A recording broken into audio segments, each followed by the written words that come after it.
I'm going to start with disclosures. I'm on the Scientific Advisory Board for VERDA, which in part studies and works with low-carbohydrate diets.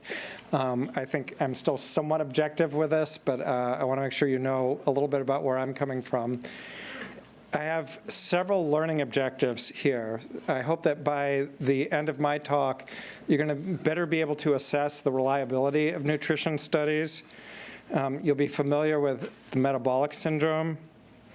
You'll also understand, or at least have some understanding of something called the glycemic index and insulin resistance.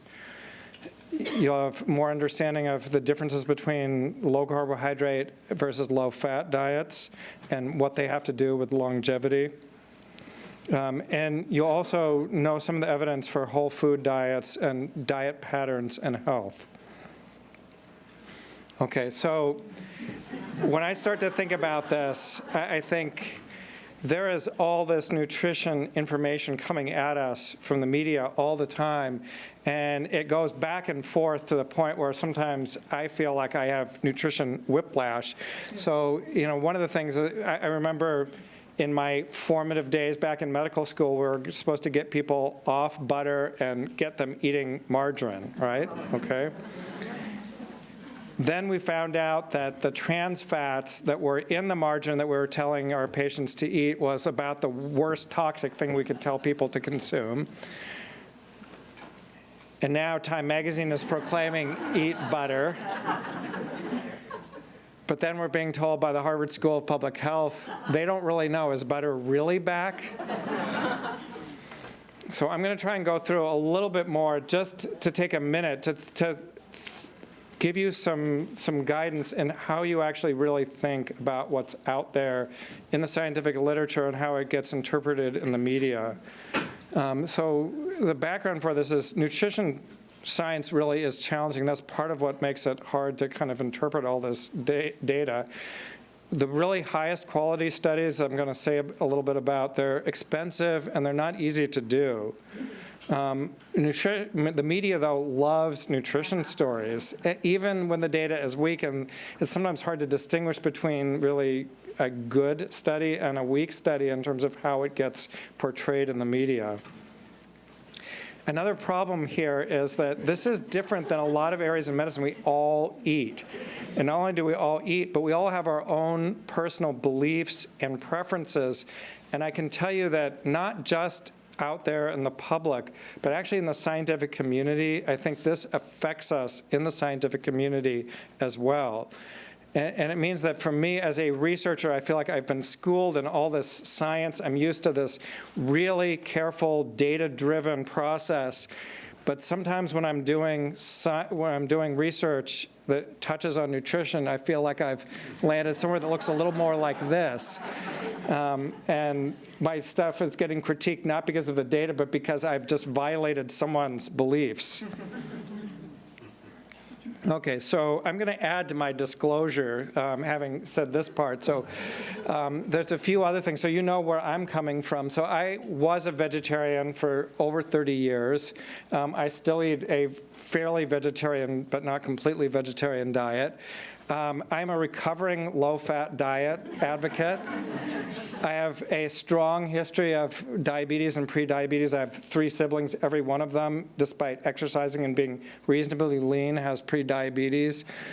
So when you start to get into nutrition things and diabetes, this is something that touches me and I think about a lot. So you know my own diet, I actually follow a pretty low-carbohydrate diet, not because I think everyone should be, but among other reasons, I have this family history, which I'm going to touch on, means I think that a lot of people with diabetes probably do need to restrict their carbohydrate intake. I'm also a long-distance runner. This is actually from 10 days ago when I did 100K out in Arizona, so I won't get into all this, but there's some reasons to restrict your carbohydrate when you're in your diet, when you're training for endurance events. So that's not something I think everyone should do, though, okay? The running or the diet. Okay, so I'm going to walk you through just an example of how to think about some of the studies that are out there in the literature and part of what gets confusing with nutrition science. This is a study that was in Lancet. So this is really one of the premier medical journals. This is a 2001 article, and the main message I'm going to walk you through here is vitamin C is great for preventing cardiovascular disease. So what's the evidence here? So if you look on the x-axis here, this is the level of ascorbic acid or vitamin C going from lowest to highest. On this axis, the y-axis, is your risk of getting cardiovascular disease. And you can see the higher your vitamin C level, the lower your risk of cardiovascular disease. So this looks great, and the authors concluded in this article, small increases in fruit and vegetable intake of about 1 serving per day has encouraging prospects for possible prevention of disease. So that's their conclusion. So this is the whiplash part. So this is the next article that comes out on this topic in Lancet in 2002, and it's a randomized controlled trial, and they added on top of the vitamin C, they added vitamin E and beta-carotene, which is essentially vitamin A. And they concluded, if you look here, showing you on this line here is, on this side is the placebo's better than the vitamin. On this side, the vitamin's better. So it's placebo tended to be slightly better than vitamins here. So essentially, there's no evidence that the vitamins prevented cardiovascular disease. And if there's anything, there's kind of something going the opposite direction. So the question is, first, I want to see a show of hands. So, and I actually want to encourage people to not be afraid, just vote here. Which study do you trust more? Do you trust study number 1, that's the one that shows that vitamin C prevents cardiovascular disease? Any hands? Okay, so a bunch of hands, okay.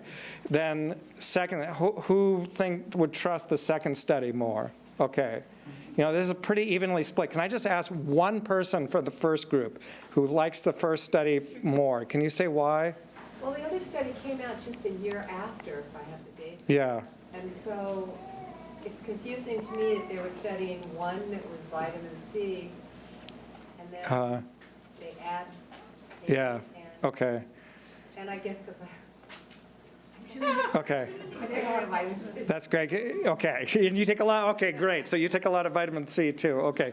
So that probably makes the first study right, I think. But no, this is one of the things that's really, it's a challenge for us because all this involves things that we do and believe there's evidence for. So part of it is that, am I getting it right? The second study mixed in other vitamins too. Is that one of your?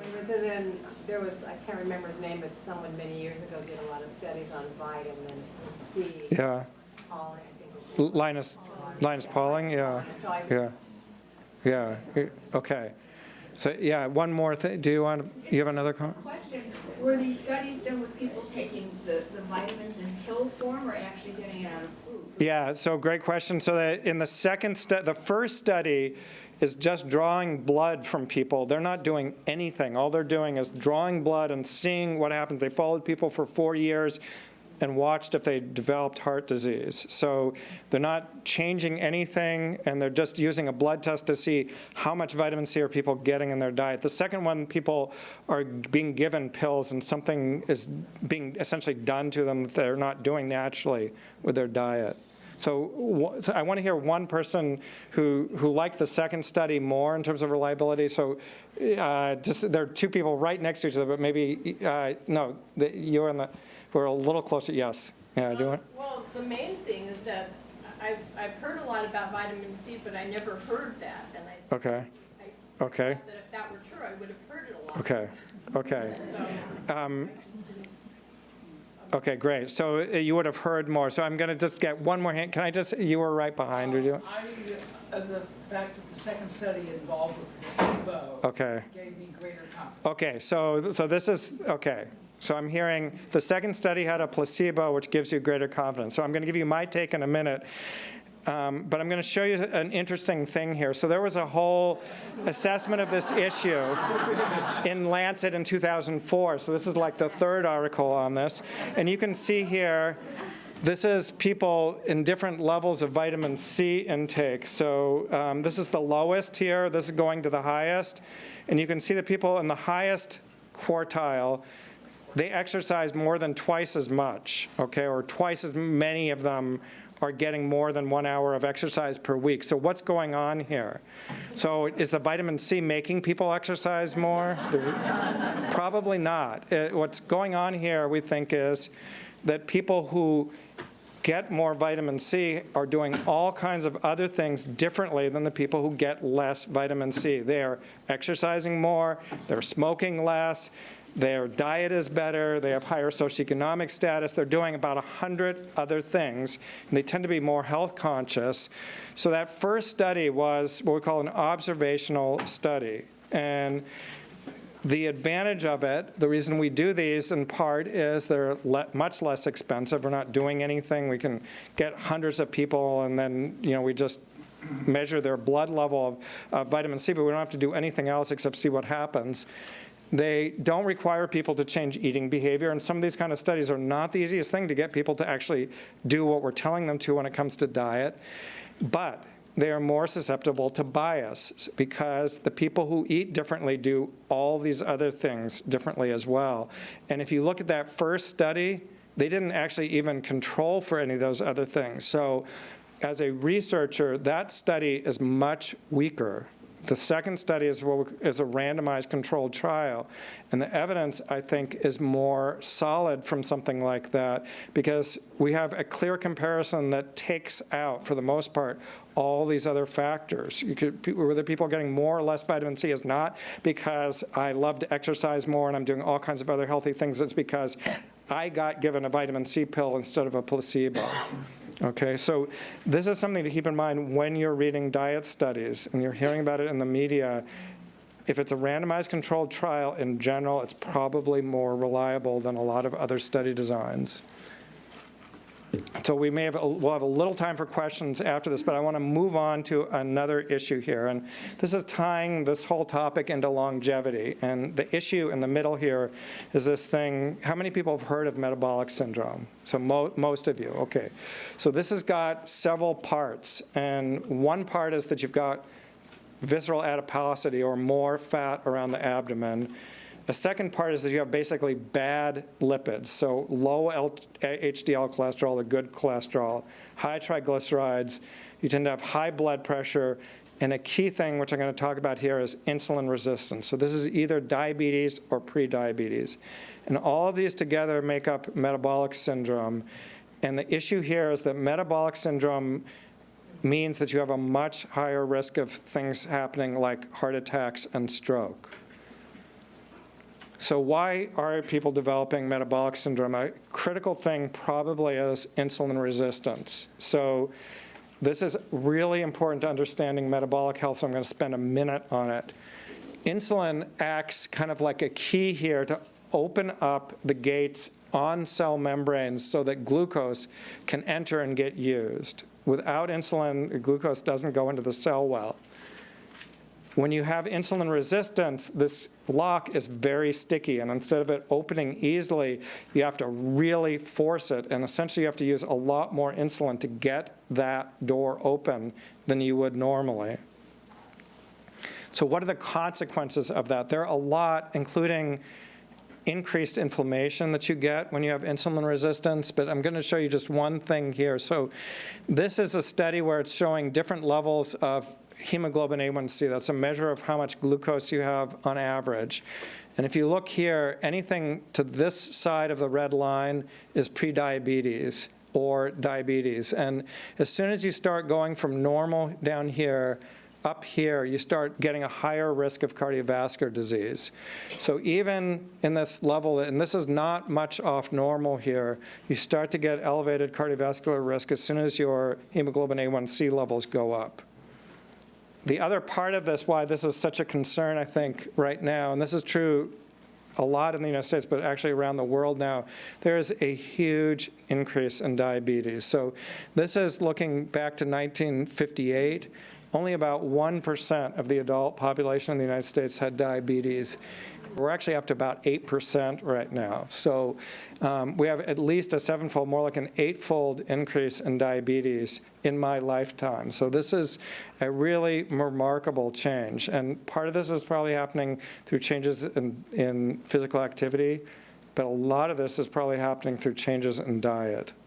Okay, so now I'm going to turn to studies that are really in the diet field, looking at randomized controlled trials, which again I think are the most reliable way of looking at what diet makes a difference. So this is a study that some of you may have heard because it just came out a little over a week ago. It's been in the media, including the New York Times, and with a message in the New York Times headline, "The key to weight loss is diet quality." So what did this study do? So this was done by Chris Gardner down at Stanford, who is, I think, a good researcher.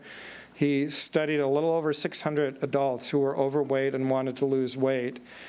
Everyone got one set of instructions with whichever group you were in, which was essentially to cut out junk food, no sugar, no sodas, and to cut down on refined flours like white bread and trans fats. Then they were randomized to one of two groups. So one group here, the low-fat group, was instructed to eat lots of vegetables, but combine it with things like brown rice and beans and things like that, cooked in a way that they're low-fat. Or to this low-carb group, where they also emphasized fresh vegetables, but that, the broccoli might be prepared along with Parmesan cheese and a lot of olive oil. So what did they find? After 12 months, they found that weight loss was pretty much equal in both groups. Slight trend toward the low-carb group doing better, but not any probably substantial difference. Same on fasting glucose, except the trend, somewhat surprisingly, was toward better improvement. And this is a measure essentially of whether people are likely to go on to diabetes. They were studying people without diabetes, so that was not an issue. But fasting glucose got better in both groups, but a little bit more in the low carbohydrate group. So the question is, what are the take-home lessons from this?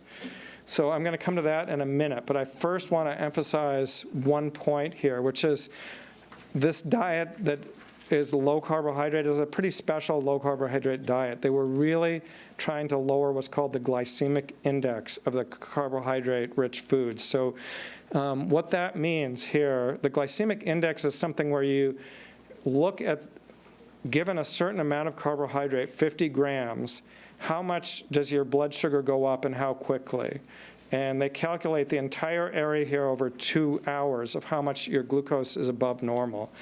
This is what it looks like in orange here if you get 50 grams of straight glucose.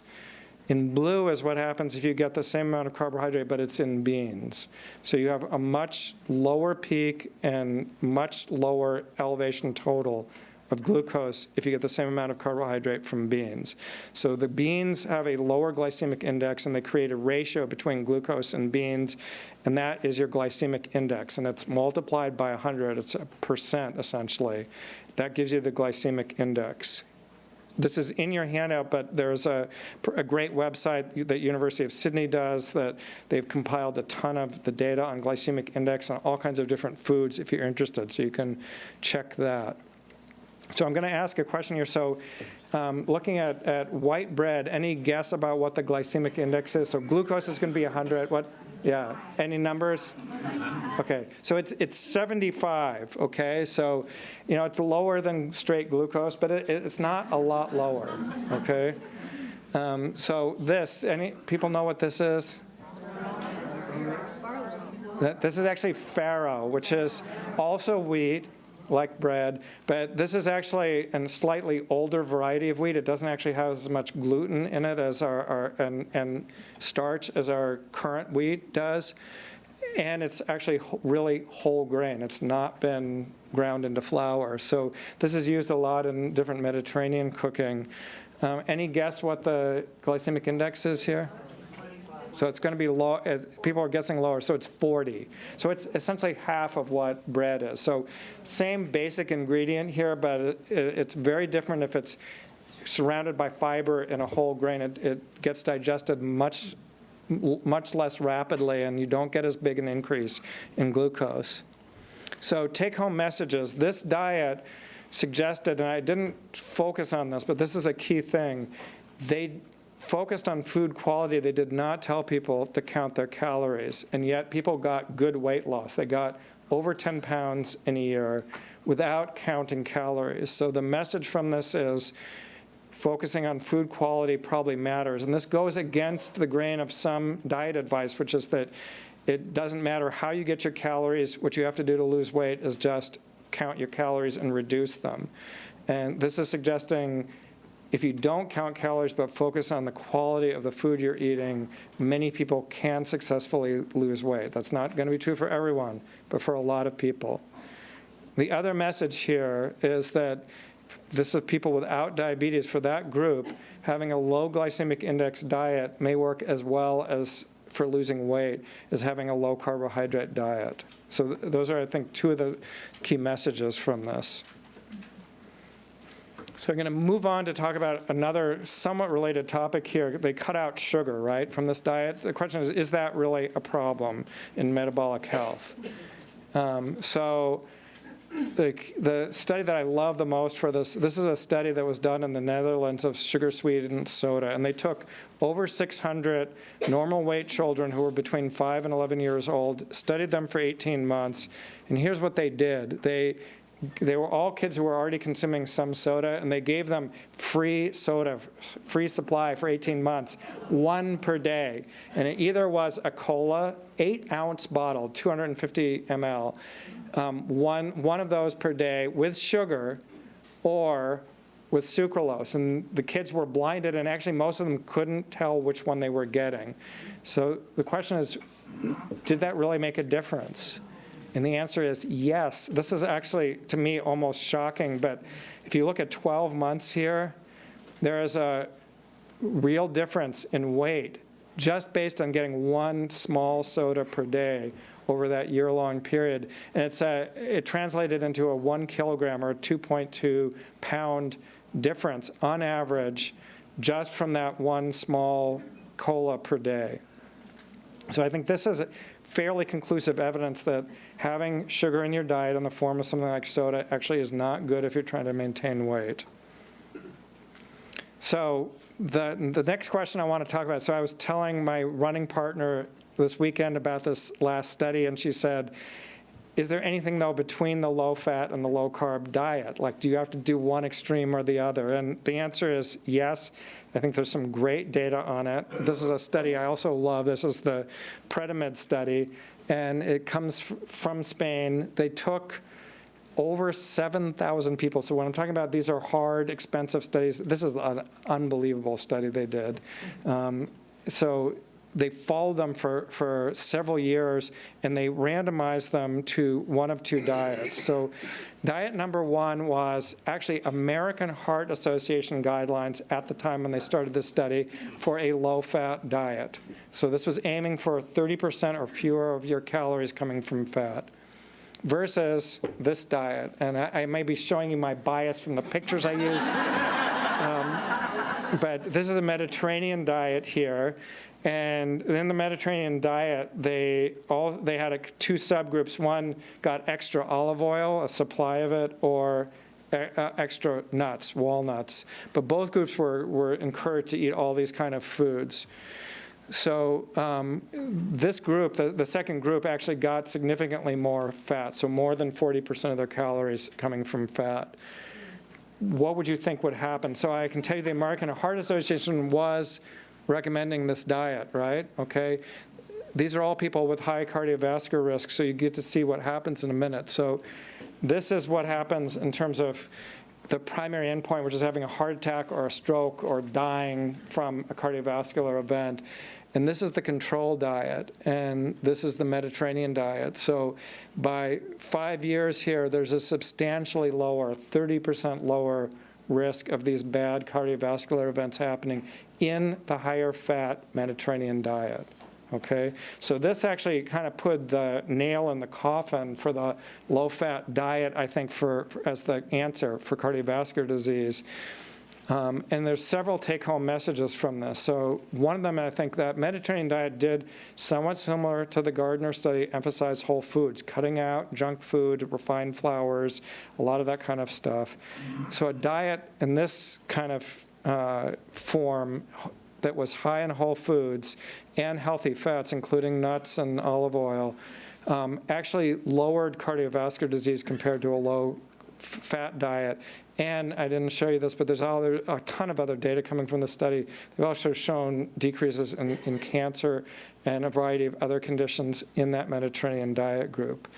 The other kind of key, to me, take-home message here is people in that low-fat diet, at least in Spain, they had a really tough time sticking to it. So they did not get down to the 30% a fat intake goal in a lot of cases, which has been critiqued as maybe people didn't do it well enough. But they put a big effort into this, and I just think it's easier to use the kind of broader Mediterranean diet than it is to follow the low-fat diet. So that to me is a second message from this. Okay, so I told you at the beginning, I'm not going to get into all of why I'm using a low-carb diet, but there is this whole question like, is there a role for low-carbohydrate diets? And I think there is, and I'm going to go through a little bit why.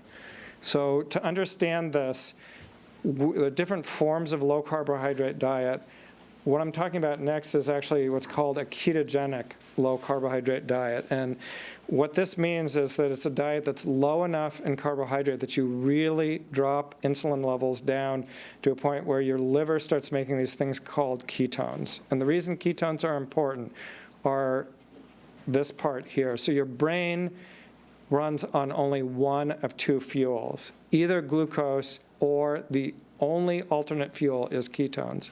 If your brain doesn't have one of those two things, you die within minutes, okay? So this is the backup fuel, actually, for the brain. And if you're on a low enough carbohydrate diet where your body is getting lower in glucose, your body does start making carbohydrate as an alternative fuel. And it's one of the ways that we can monitor people to see if they're really restricting their carbohydrate intake substantially. So we did a study where we randomized, and again, it's smaller, but it's a randomized controlled trial. We took people mainly with diabetes, a few people with pre-diabetes that were close to diabetes, and we randomized them to one of two diets. So one is a medium carbohydrate diet, which is basically what has been a standard recommended kind of diabetic diet. This has, for people who are interested, about 150 to 200 grams of carbohydrate per day. Or we randomize them to follow a low-carbohydrate diet. This is down to about 50 grams or less of carbohydrate per day. And this is the key thing we found. So the hemoglobin A1C, again, this is this key measure of glucose control. It got substantially better in the low-carbohydrate group compared to the medium carbohydrate group. And it was a 0.6 point improvement in hemoglobin A1C, which is clinically a pretty meaningful improvement. And I would add, this was in the face of the low carbohydrate group made substantial reductions in their medication use at the same time. What this suggests is, at least in people with diabetes, and the main thing I'm going to emphasize here is I would not recommend this for everyone. I do think people with diabetes, type 2 diabetes, in general, that means you're not handling carbohydrate well, and you may do better if you restrict your carbohydrate intake more. The final thing, and I'm covering this in the kind of framework of looking at diet and longevity. This is a study that is a mouse model study, and I think you have to have a lot of caution extrapolating from mouse models to human models when it comes to diet in particular, because our metabolisms are not exactly the same. But this was done by Eric Verdin, who is at the Gladstone Institute here, a very good researcher. And his group looked at feeding mice on a diet that was either ketogenic or a kind of control typical diet. And they found a couple of key things. So there was actually better memory in the mice. They have some memory tests, so their memory was actually better in the ketogenic diet group. And they had a longer lifespan and lower midlife mortality. So there's some evidence of benefit for longevity. And the basic thesis here is that ketosis, when you start to make ketones, is a signaling system that a little bit similar to, if you know, fasting diet work. It does the same kind of thing, and it may send out signals that affect other systems in the body that might increase longevity. Now, I'm underlining might here because I think this is speculative, but it's something I think to follow in the future. So, overall conclusions here. So one is, when you're hearing about diet studies, pay attention to the design. Was it really a randomized controlled trial, or was this just observational data? I think there's evidence right now that supports for a healthy diet emphasizing whole foods and probably low glycemic index for metabolic health.